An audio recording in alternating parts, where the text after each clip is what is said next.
IPS की service काफ़ी चुनौतीपूर्ण सर्विस है, तो मेरी जिम्मेदारियां काफ़ी ज़्यादा है। नमस्कार, मैं हूं आपके साथ प्रदीप आज़ाद। ज़िंदगी, कंपटीशन और तमाम तरह की चीज़ें जब एक ज़िंदगी शुरू होती है और ख़ासकर किसी भी यूथ की, तो उसके बाद उसके जीवन में एक महत्वपूर्ण पल आता है और जहां उसे जूझना पड़ता है कंपटीशन के लिए, क्योंकि आज का युग जो एक कंपटीशन का युग है, प्रतियोगिता का युग है। आगे बढ़ने का जिस तरीके से जज्बा बेहद ज़रूरी होता है, और ख़ासकर अगर बात करें उन यूथ के लिए जो चाहते हैं कि यूपीएससी में वो टॉप पर रहें, यूपीएससी में कामयाब रहें और यूपीएससी के ज़रिए तमाम कैडर्स में जो उनका एक सोच है उस कैडर तक वो पहुँचे और अपना आगे का पूरा एक ज़िंदगी बिताए और सेवा करे, चाहे देश की हो, समाज की हो, किसी भी महकमे को लेकर किसी भी महकमे से जुड़े। लेकिन बड़ा सवाल ये है कि यूपीएससी की तैयारियों को लेकर अक्सर कई बार अलग अलग चर्चाएं होती हैं, अलग अलग सवाल होते हैं कि आखिर कैसे तैयारियां करें, कैसे उसमें कामयाबी हासिल की जाए और किस तरीके से आगे बढ़ा जाए। आज कुछ इसी मुद्दे पर चर्चा होगी और आज के हमारे शख्सियत प्रोग्राम में हमारे साथ मौजूद हैं आईपीएस ऋचा तोमर जी। ऋचा जी, आपका बहुत बहुत स्वागत है हमारे साथ जुड़ने के लिए। सबसे पहली चीज़, आज एक आईपीएस और ख़ासकर अगर महिला आईपीएस के रूप में देखा जाए तो अपने आप को आप किस तरह से पाते हैं? बिल्कुल, आईपीएस की सर्विस काफ़ी चुनौतीपूर्ण सर्विस है, इसमें कोई भी संदेह नहीं है। ख़ास तौर से पुलिस की हर रैंक पर आपकी जिम्मेदारियां बहुत ज़्यादा होती है समाज के प्रति, पूरी सोसाइटी के प्रति, क्योंकि सोसाइटी में पीस एंड सिक्योरिटी को मेंटेन करना पुलिस की मेन जिम्मेदारी है। इसलिए आप 24/7 फील्ड में होते हो। और बीइंग एन आईपीएस ऑफिसर और being as the DCP of the west zone of the Jaipur, तो मेरी जिम्मेदारियां काफ़ी ज़्यादा है और काफ़ी हर दिन अलग अलग चुनौतियां लेके आता है, अलग अलग लर्निंग्स लेके आता है। मैं अपनी सर्विस को, अपनी नई जिम्मेदारियों को एंजॉय भी करती हूँ और जिस काम में आपको मज़ा आता है उस काम को करने में ना आप थकते हो, ना आपको कोई परेशानी महसूस होती है। आपके अंदर एक जज्बा होता है, उसी जज्बे के साथ मैं अपनी सर्विस कर रही हूँ और इस सर्विस को करने में मुझे बहुत आनंद आ रहा है। चलिए, यहाँ पर दो सवाल मेरे होंगे कि एक तो जाहिर सी बात है आपने यूपीएससी क्लियर किया, तो किस तरीके से आज का यूथ जो इस कंपटीशन में लगा हुआ है, कैसे उसको एक मार्गदर्शन दिया जाए, कैसे तैयारियाँ की जाए इस बाबत, और आप जो ज़मीन से जो उठे हुए हैं और आपने पूरा कंपटीशन करके आज इस पायदान पर हैं, पूरा सफ़र। देखिए, यूपीएससी भी किसी भी अन्य कंपटीशन की तरह ही है। आपको किसी भी कंपटीशन को, चाहे वो यूपीएससी सिविल सर्विसेज का हो या फिर आप मेडिकल्स का दे रहे हो या फिर आईआईटी का दे रहे हो या आईएम का दे रहे हो या फिर किसी भी अन्य कोई भी कंपटीशन में आप पार्टिसिपेट करते हो, तो यूपीएससी की तैयारी भी ऐसी ही है। इसमें हार्ड वर्क का कोई विकल्प नहीं है। आपको कठिन परिश्रम करना होगा, आपको अपना लक्ष्य, अपना ध्येय निश्चित करके उसमें मेहनत करनी होगी और निरंतर करनी होगी। यूपीएससी एस्पिरेंट्स की सफलता और असफलता में सबसे बड़ा अंतर होता है प्रिजर्वेंस का। आप कितनी लगन से लगे हुए हो और कितनी बार आप हारते हो, गिरते हो और गिरकर भी उठते हो, वो आपका जो एक जज्बा है वो आपको इस एग्ज़ाम में सफल बनाता है। यूपीएससी का एग्ज़ाम काफ़ी जेनरिक है, आपको सब चीज़ों का पता होना चाहिए। इसका सिलेबस आप कोई भी इसमें ऑप्शनल्स लो, पर जनरल स्टडीज़ का भी काफ़ी वास्ट है, तो आपको इसमें बहुत ही एक वाइड तैयारी करनी होती है। उस तैयारी को आप अपनी प्लानिंग के तहत समेटते हो, उसमें उसी के तहत आप एक्सेल करते हो। तो ये एक मेहनत के साथ साथ एक निरंतर मेहनत का और सेल्फ मोटिवेशन का खेल है। अगर हम ये पूछें कि आपकी तैयारी कैसे शुरू हुई थी? देखिए, अगर मैं अपनी यूपीएससी की जर्नी के बारे में बताऊं तो मेरी पूरी शिक्षा हिंदी माध्यम से हुई और मेरी संपूर्ण शिक्षा सरकारी स्कूल्स और कॉलेज से हुई। पढ़ाई लिखाई में निसंदेह अच्छी थी, कॉलेज टॉपर रही, स्कूल्स की टॉपर रही। मैंने एमएससी माइक्रोबायोलॉजी से किया, चौधरी चरण सिंह यूनिवर्सिटी मेरठ से यूनिवर्सिटी की टॉपर रही एमएससी माइक्रोबायोलॉजी में। एमएससी के साथ साथ ही मेरा नेट जेआरएफ और आईसीएमआर जेआरएफ मैंने क्वालिफाई किया। और यूपीएससी के बारे में जब मैं 10th में थी, जब मैंने 10th की परीक्षा दी थी, उस समय मैं न्यूज़पेपर्स पढ़ने का एक चलन था हमारे घर में। और उसमें जब यूपीएससी का रिजल्ट आता है तो आप सभी लोग देखते हो, सभी अखबार्स में, मैगजीन्स में सब सक्सेसफुल एस्पिरेंट्स के इंटरव्यू छपते हैं। तो उन इंटरव्यू में आप छांटते हो उसका इंटरव्यू जिसकी जर्नी से आपकी सिमिलरिटीज़ होती हैं, जिसका सोशल बैकग्राउंड आपके जैसा होता है, जिसका इकोनॉमिक बैकग्राउंड आपके जैसा होता है, जिसका एजुकेशन बैकग्राउंड आपके जैसा होता है। तो उस 10th क्लास से मैं वे सिमिलरिटीज़ देखती थी और ख़ुद को मोटिवेट करती थी। तो मेरे मन में कहीं ना कहीं ये था कि मैं सिविल सर्विसेज की तैयारी करूँगी। नहीं, हम लोग एक बिल्कुल किसान परिवार से बिलोंग करते हैं और मेरे पिताजी भी किसानी थे, संयुक्त परिवार था हमारा। और ऐसा सिविल्स का कोई बैकग्राउंड सिविल सर्विसेज का नहीं था हमारे परिवार में।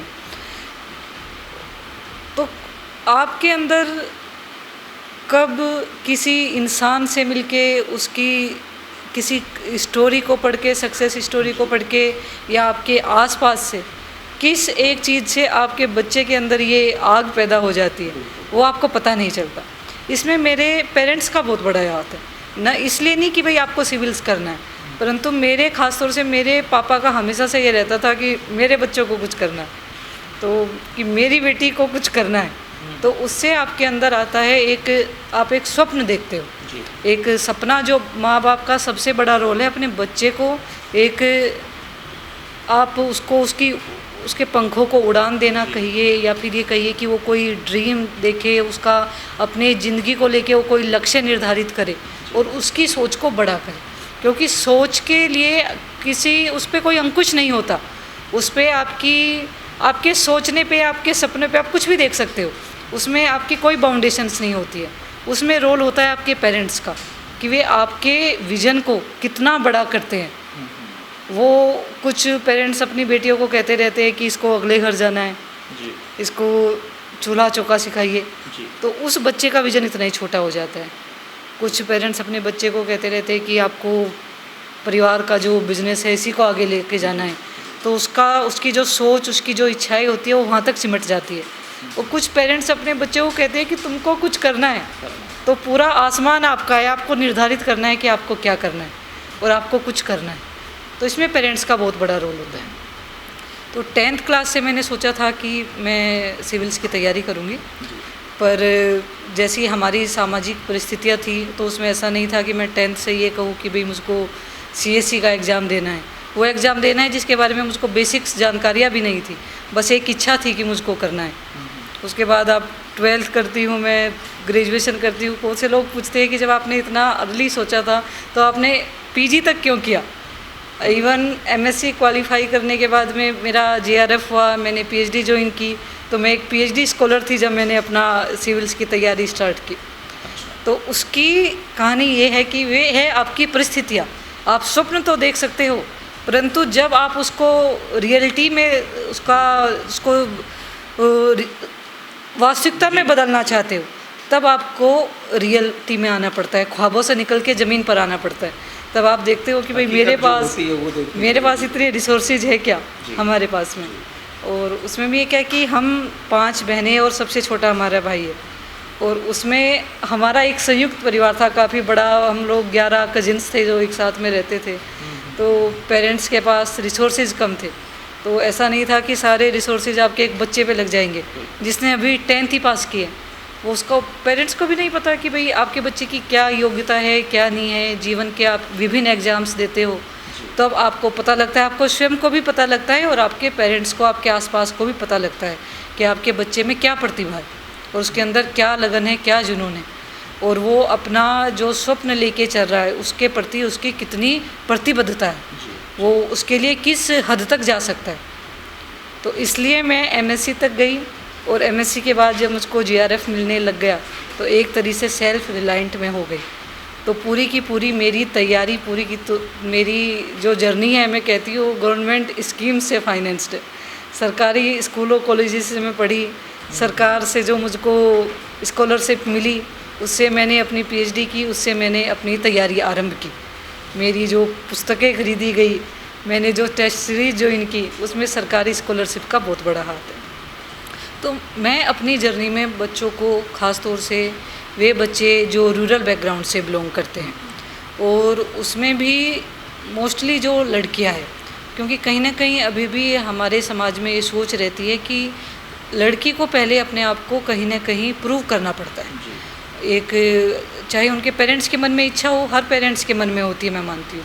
हर पेरेंट्स ये चाहते हैं कि उनके बच्चे, चाहे बेटा हो चाहे बेटी हो, वे जीवन में आगे बढ़े, वे सेल्फ इंडिपेंडेंट बने और उनका समाज में अपना कोई ना कोई स्थान कायम करें।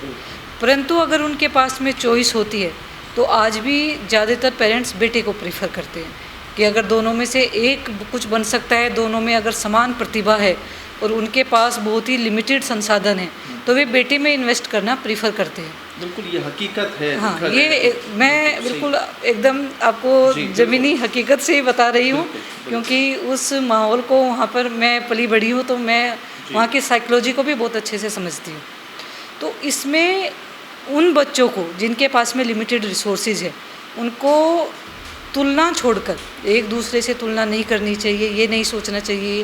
वो तुलना आपकी इमीडिएट फैमिली में भी हो सकती है, आपके अपने सोशल सर्कल में भी हो सकती है, और वो आप किसी की कहानी पढ़ रहे हो, सुन रहे हो, टीवी पर देख रहे हो, आपके साथ का कोई और बच्चा तैयारी कर रहा है, उसके साथ भी हो सकती है। तुलना के बहुत सारे स्टेजेस हो सकती है। तो आपको उस तुलना को छोड़कर आपके पास जो भी रिसोर्सेज है उसका मैक्सिमम यूटिलाइजेशन करना चाहिए, और जीवन में अननेसेसरी तुलनाओं से नेगेटिविटी लेके नहीं आनी चाहिए। ये नहीं सोचना चाहिए पहले ही खुद ही पूर्वाग्रह से ग्रसित हो जाओ कि मेरे पास, मैं बहुत अच्छे स्कूल्स में नहीं पढ़ रहा हूँ, बहुत जो हमारी जानी मानी यूनिवर्सिटीज़ है उसमें मैं स्टडी नहीं कर पा रहा हूँ, मेरे पास ये चीज़ तो आप साबित कर चुके हैं कि कहीं ज़रूरी नहीं है कि आप किसी कॉन्वेंट स्कूल में पढ़े हो या कहीं भी कोई ऐसी जगह ज़्यादा। और उसमें मैं कहूँ ये आपके सिविल्स की तैयारी में बिल्कुल ज़रूरी नहीं है। बहुत से कॉम्पिटिशन्स है जिसमें ये मैटर करता हो, पर यूपीएससी की तैयारी, सिविल सर्विसेज एग्जामिनेशन की तैयारी इतना इक्वल लेवल फील्ड है। इसमें आप जितना भी इनपुट डालोगे, वो इनपुट है आपका हार्डवर्क, आपकी प्रिजर्वेंस, कि आप अपना उस हार्डवर्क को आप निरंतर करते रहो। आप जितना इनपुट इस सिस्टम में डालोगे, पूरे लगन से मेहनत करोगे, तो आपको आउटपुट निसंदेह मिलेगा, आप निसंदेह सक्सीड होगे। अच्छा, आपने जब यूपीएससी की तैयारी जब शुरू की तो किस तरह के सब्जेक्ट्स को आपने चूज किया, क्या उनकी वजह थी, और आज के दौर को देखते हुए क्या सलाह देना चाहेंगे? देखिए, आजकल तो एक सब्जेक्ट हो गया है सिविल्स में। जब मेरा सिलेक्शन हुआ तब भी एक ही सब्जेक्ट था, तो मैंने अपना सब्जेक्ट लिया जूलॉजी, क्योंकि मेरा जो एजुकेशनल बैकग्राउंड था और वो बायो का ही था। मैंने एमएससी माइक्रोबायोलॉजी से किया, बीएससी तक मेरे पास भी माइक्रोबायो बॉटनी वगैरह थी, और माइक्रोबायोलॉजी क्योंकि सब्जेक्ट नहीं है यूपीएससी के अंदर, तो उसमें जूलॉजी से काफ़ी सिमिलर था। जो मॉडर्न बायोलॉजी वाला पार्ट था वो माइक्रोबायोलॉजी और जूलॉजी का सिमिलर था। तो मैंने अपना सब्जेक्ट इस चीज़ को लेके चुना, क्योंकि मुझको उस सब्जेक्ट में इंटरेस्ट था, मेरा एजुकेशन बैकग्राउंड था, तो मेरा एक बेस था उसमें। मैंने उसी एग्ज़ाम को, उन्हीं बुक्स को पढ़ के इतना CSIR नेट JRF क्वालिफाई किया था, ICMR JRF क्वालिफाई किया था।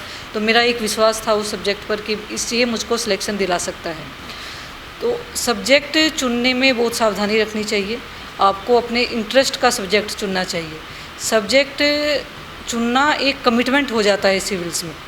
आप एक सब्जेक्ट चुनते हो, मेहनत करते हो, और उसमें पैसे का, समय का, हार्डवर्क का इन्वेस्टमेंट करते हो, और अगर आप एक अटेम्प्ट में सक्सीड भी नहीं हो पाते तो आपको लगता है कि मेरी यहाँ पर कमी थी, अब मैं इसको ऐसे सुधारूँगा तो नेक्स्ट अटेम्प्ट में मैं इसमें अच्छा स्कोर करूँगा।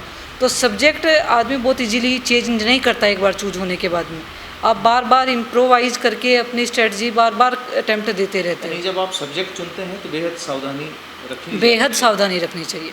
आपको उसकी बेसिक बुक्स, अगर आपका एजुकेशनल बैकग्राउंड वाला ले रहे हो तो आपको फेमिलियरिटी है सब्जेक्ट से, पर सब्जेक्ट कभी भी ये चुन के नहीं लेना चाहिए कि इसमें सिलेक्शन बहुत अच्छा आ रहा है, इसमें किसी XYZ ने इसमें सिलेक्शन लिया है, इसका सिलेबस बहुत छोटा है। क्योंकि आपको पता नहीं, जिस सब्जेक्ट की आपको जानकारी नहीं है, आपको नहीं पता कि उस सब्जेक्ट में जो एक लाइन लिखी हुई है उसके सिलेबस के अंदर, उसकी तैयारी के लिए आपको क्या क्या पढ़ना पड़ेगा, उसको एकदम पूरा ग्रेस्प उसको करने के लिए आपको कितनी मेहनत करनी पड़ेगी। तो निसंदेह सब्जेक्ट का चुनाव बहुत ही समझदारी से होना चाहिए। यूपीएससी में सब्जेक्ट चुनना ऐसा है जैसा जीवन साथी चुनना, अगर आप शादी कर रहे हो तो आप जितना अच्छा सब्जेक्ट चुनोगे जिसमें आपका इंटरेस्ट हो, जिसको आप अच्छे से समझ सको, जिसको हर सब्जेक्ट की अपने पॉजिटिव्स नेगेटिव्स होते हैं, तो आपको अपने हिसाब से देखना चाहिए कि मैं किस में अच्छा कर सकता हूँ। तो सब्जेक्ट के अलावा और क्या चीज़ें मेन जो फोकस हमें रखना होता है? देखिए, आप आजकल इंटरनेट का युग है, टेक्नोलॉजी का युग है। आप हो सकता है आपके पास में अगर उपलब्धता हो तो हर कोई ना कोई कोचिंग ज्वाइन कर रहा है आजकल। अगर आप कोचिंग ज्वाइन भी नहीं कर रहे हो, वो कोचिंग होना भी नेसेसरी नहीं है। एक सवाल ये है कि क्या वाकई कोचिंग होना बेहद ज़रूरी है? कोचिंग करना इस एग्ज़ाम में गाइडेंस होना बहुत ज़रूरी है। वो गाइडेंस आपको कोचिंग से मिले, आपको आपका कोई नॉन सेलेक्ट हो गया उससे मिले, आप उसको इंटरनेट के जरिए पढ़ के खुद अनुभव करके वो गाइडेंस, सेल्फ गाइडेंस लो। तो जैसे होता है ना कि अगर आपको यहाँ से दिल्ली जाना है तो आप ऐसे तो नहीं चलोगे दिल्ली जाने के लिए, आप देखोगे अपनी गाड़ी की सर्विस भी कराओगे, टैंक फुल है या नहीं है, रास्ता भी देखोगे, पता भी करोगे आगे कोई ट्रैफिक जाम तो नहीं है, कोई क्या अल्टरनेट रूट होगा। तो वो क्या है, वो गाइडेंस है। आपने जिस दिशा में, जिस जर्नी पर आप जा रहे हो उसके बारे में आपको जानकारी होनी चाहिए। वो आपको कोचिंग से मिल सकती है और कोचिंग के अलावा भी जरिए है जहाँ से आप ये गाइडेंस प्राप्त कर सकते हो। आपके पास में जब गाइडेंस होती है तो आपकी जो मेहनत है वो सही दिशा में जाती है और आप सीखते हो कि आपको कैसे स्मार्ट वर्क करना है और आप उस तरीके से काम करते हो जिससे आपको सफलता मिलने के चांसेस बढ़ते हैं।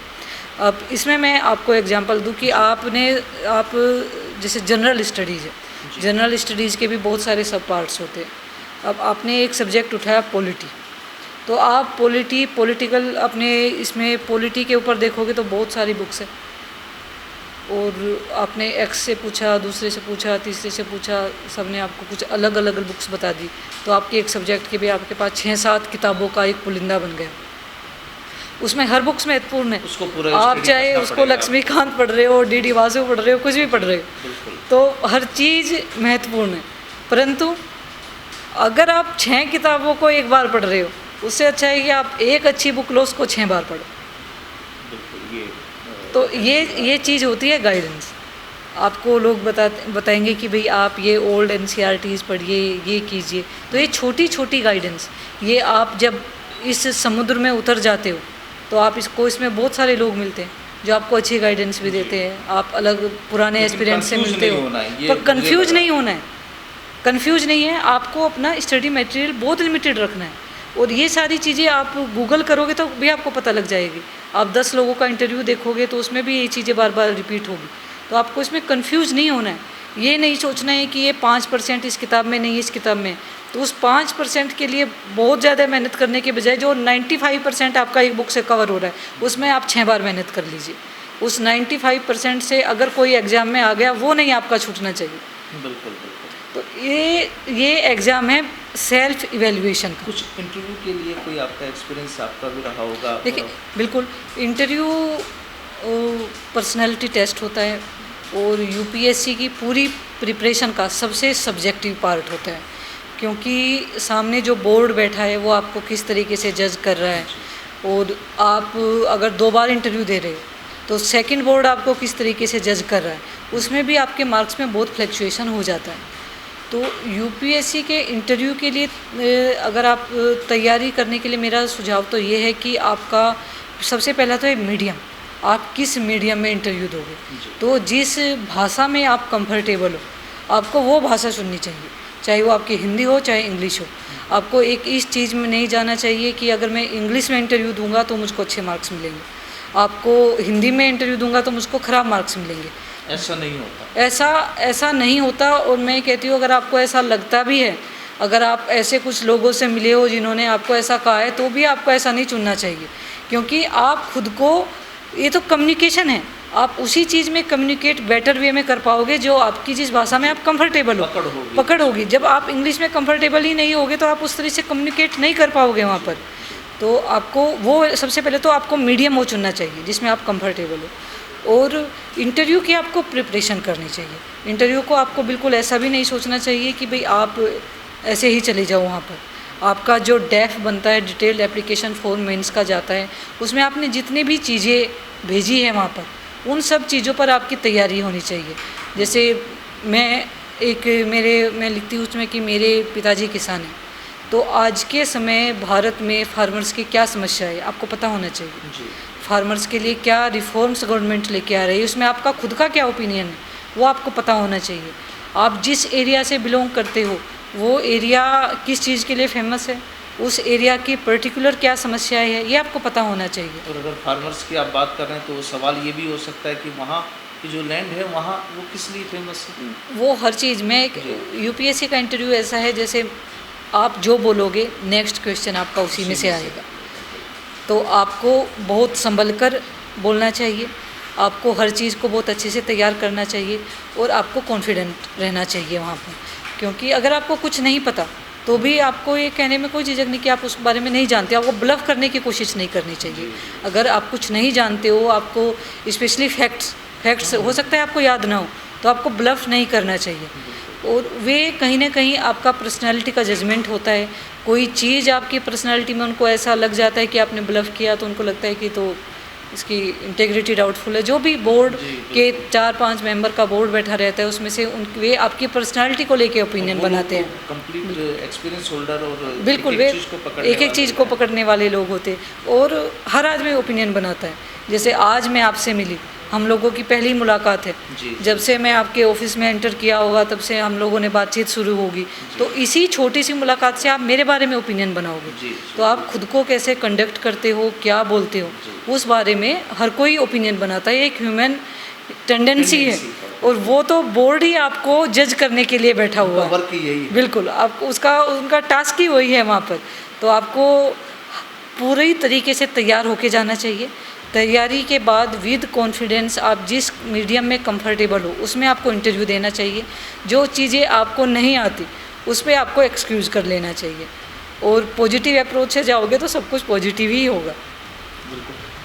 टोटल अभी तक की जो आपकी पुलिसिंग है, यहाँ 2 सवाल बस लास्ट है मेरे कि एक तो यूपीएससी है तो आप आईएएस, आईपीएस और तमाम आगे की चीज़ें हैं, तो आपका क्या पहले प्लान यही था कि आपको आईपीएस में आना है? नहीं, इसमें एग्ज़ाम में सर्विस प्रेफरेंस दी जाती है, तो आईएएस मेरी पहली प्रेफरेंस थी और आईपीएस सेकंड थी। तो फिर आपको सर्विस एलोकेशन होता है आपकी रैंक और प्रेफरेंस के बेसिस पर। तो उस आधार पर आपको आईपीएस कैडर मिल गया। आईपीएस मुझको अब आईपीएस के आपके ज्वाइनिंग से लेकर या सिलेक्शन से लेकर और आज तक का सफ़र? मेरा सफ़र काफ़ी अच्छा रहा।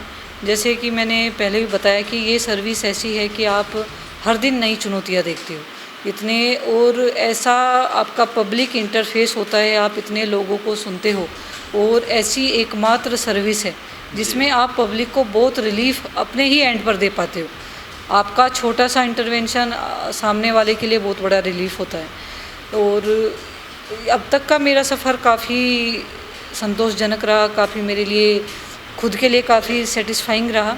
मुझको अच्छे कलीग्स मिले, अच्छे सीनियर्स मिले जिन्होंने मुझको सिखाया भी, मेरी कमियों को उजागर भी किया, मुझको ये भी बताया कि भाई आपको चीज़ों को और कैसे अच्छे से हैंडल करना चाहिए। उसके साथ साथ हर दिन आप कुछ न कुछ सीखते हो, हर दिन हर नई सिचुएशन आपको कुछ न कुछ सिखाती है। तो मैं अपनी सर्विस को बहुत एंजॉय भी कर रही हूँ और मैं उसी सोच के साथ करती हूँ कि आप को बहुत बड़ा नहीं सोचना चाहिए कि मैं आज के दिन बहुत बड़ा परिवर्तन कर दूँगी, परंतु आप एक पॉजिटिव सोच से चलो। आप छोटे से छोटा भी अगर किसी के लिए अच्छा कर पा रहे हो तो आप इस सर्विस को और एक इंडियन पुलिस सर्विस में होने के अपने इस ओहदे को जस्टिफाई कर पा रहे हो। कुछ आगे की प्लानिंग या एक सपना जो होता है, ठीक है अब आप यहाँ तक पहुँचे लेकिन अभी काफ़ी आगे जाना है, तो उस हिसाब से कोई प्लानिंग? वो करियर प्लानिंग हर कोई करता है और वो इस फोरम पे शेयर करने की चीज़ नहीं है। मेरा बेसिक यही है कि जो भी जिम्मेदारी आपको मिले, चाहे कोई भी जिम्मेदारी हो, आपको आपके रैंक की ही जिम्मेदारी मिलेगी और हर पोजीशन पर, हर जगह जहां आप जाते हो, करने के लिए बहुत कुछ होता है। बस आपको उसको देखने की आपकी आंखें होनी चाहिए कि आप क्या कर सकते हो। और ये चीज़ें आईएएस में, आईपीएस में, तमाम जो भी कैडर आपको मिलते हैं उसी में आपको सबको यही करना है। आईएएस को आईएएस की जॉब के हिसाब से, आईपीएस को आईपीएस के हिसाब से। बिल्कुल, और इतनी सीनियर पोस्ट होती है कि आप एकदम किसी ऑर्गेनाइजेशन के, किसी डिस्ट्रिक्ट के आप हेड के ऊपर बैठते हो, पूरा फोर्स आपकी तरफ देखता है, और जिम्मेदारी सबसे आपके पास इतनी जिम्मेदारियां होती है, आपको लीडिंग बाय एग्जाम्पल करना पड़ता है। कोई भी चीज़ आप शुरू करो या कोई भी किसी भी सोच के साथ आप पुलिसिंग कर रहे हो, तो जिस दिशा में आप काम करोगे आपका पूरा जाब्ता, आपकी पूरी फोर्स उसी दिशा में बढ़ेगी। तो काफ़ी जिम्मेदारी और काफ़ी चुनौतीपूर्ण टास्क रहती है।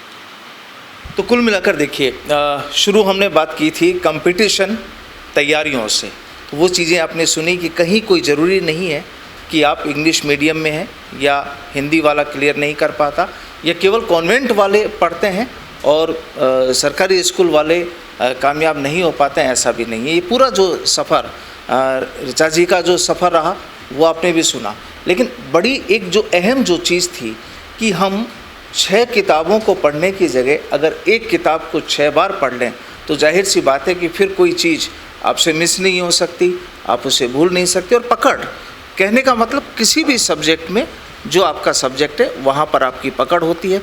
सफ़र के बारे में हमने जाना, सफ़र जाहिर सी बात है चुनौतीपूर्ण होता है, चाहे आईएएस का हो, आईपीएस का हो, और जब जिम्मेदारी होती है एक लीडिंग करने वाली जिम्मेदारी तो काफ़ी अहम हो जाती है वो सीट, वो आपकी सोच, आपकी पर्सनैलिटी और वो आपका जज्बा।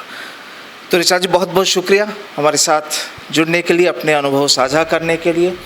फिर मुलाकात होगी एक नई शख्सियत के साथ, एक नए विषय के साथ। फिलहाल नमस्कार।